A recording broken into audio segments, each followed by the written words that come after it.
Here I have TCL 30 SE, and today I'm going to show you how to enable watermark in camera on this device.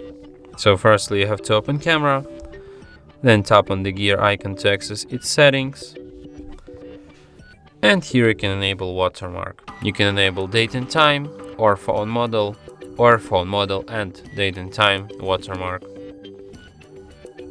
So yeah, and now every photo you take will be marked with a watermark like this. And that's it. Thanks for watching. If you find this tutorial useful, don't forget to hit that like button and subscribe to our channel.